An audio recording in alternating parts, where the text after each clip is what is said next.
I want to really dive into the story of Lewis Morgan, right? And now, we have that hip injury that you helped him through, and the video that you sent me, I paid very close attention to this certain point, and I want the audience, and some of the audiences are former athletes, right? So let me give you a little bit of background. When I hurt my shoulder at LSU, my throwing shoulder, I was a catcher. I was in a rundown and I dove and I hit my elbow and it just came up and had a little bit of a labrum tear. And then I already had an acromion kind of like, it was hooked. So they had to shave that. And then they heated my capsule up, right? The capsular shrinkage. And back then, once they heat that up, it's like, you have a 70% chance of coming back. But, and I did that, but performance wise, the recovery to performance of which you spoke about, and I won't steal your thunder here. I want you to explain it, but my recovery to performance wasn't there. I was never the same guy. Yeah. I'm sorry you had to go through that. It sucked. It's definitely a tough one. It's a tough one to come back from, especially for a throwing athlete. When they shrink that capsule up, your shoulder gets pretty tight and stiff, and that mobility is super tough to get back. That's a grind. The ball never came out of my hand again the same. Like never. Yeah, it's like tough. Never. Yeah.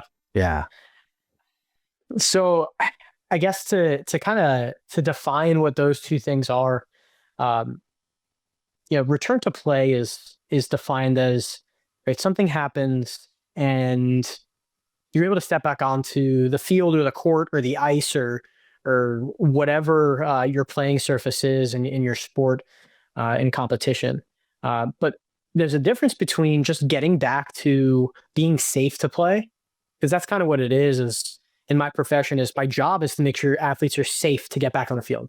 We're minimizing risk. We're making sure, okay, you can tolerate the forces to the best of your possible ability right now within your body that can protect yourself against contact, against all of the motions you have to do. But return to performance means that you're getting to a level of function and just physical performance metrics that you're putting out before you even got hurt to begin with.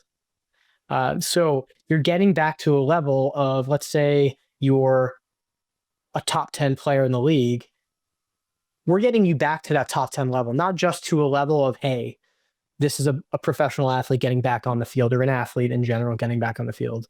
We need them to perform at a level that, right, they're an athlete who's getting paid a certain amount of money. There's an expectation as well from the club and the front office that they need to perform at a certain level. They need a certain amount of goals per year, assists. They need to be running at a certain speed, a certain distance, play a certain amount of minutes in a game. So there are all these different things to be objective about. But at the end of the day, to look 10,000 foot does this athlete looks the same as before they got hurt, or do they look any different? And a lot of people say that, and when you watch, I'm a big NFL fan, I don't know if you are as well, but when you watch, let's say, football and someone is coming back from an ACL tear, you always hear that it takes, not just someone comes back from 9 to 12 month rehab, which is typical for an ACL reconstruction rehab. Someone's coming back after an ACL, and I use that because that's just an easy example. A lot of the times they don't return to a prior level performance after 2 years, which is actually pretty typical, because it takes a little bit of time to get some of that power and robustness back. So just to give you an idea that and explain to the audience that there's a difference between the two. When you see and you're watching sports on TV, when someone comes back, it not just physically, but mentally as well.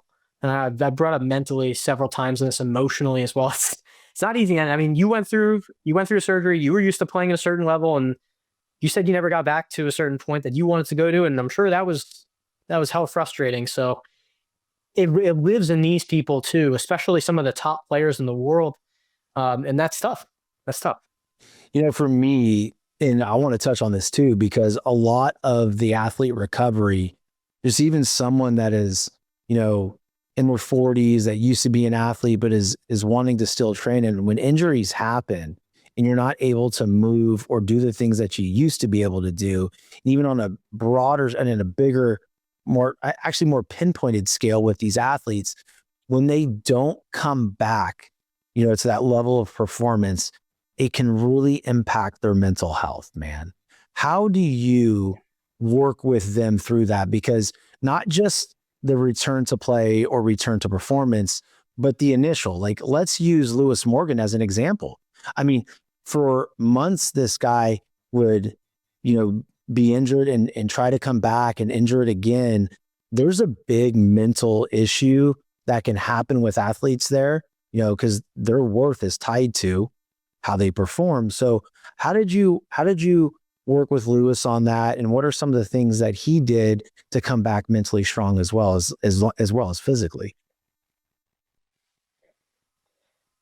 Yeah, I think the best way to start with this is that I am lucky enough that I work in a setting that's we'll call like a high performance department where I work alongside multiple professionals that are like minded, that have the best interest in the athlete in mind, who are in the medical field and performance field, right? So I work alongside a team of people that provide a service to the athletes on our squad and our roster, and you know, us as a collective, we were able to tap into him as a human.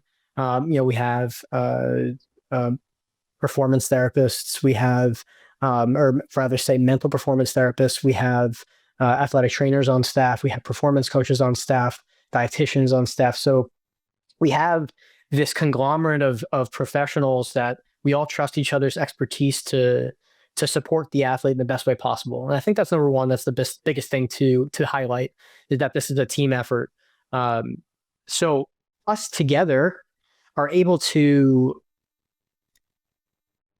I guess, you see somebody every day, 6 to 7 days a week. We're working with these people, and you get to know them on a different level, on more of an intimate level, and you know their unique characteristics and what drives them, what motivates them, when to push on the brakes, but when to actually hit the brakes.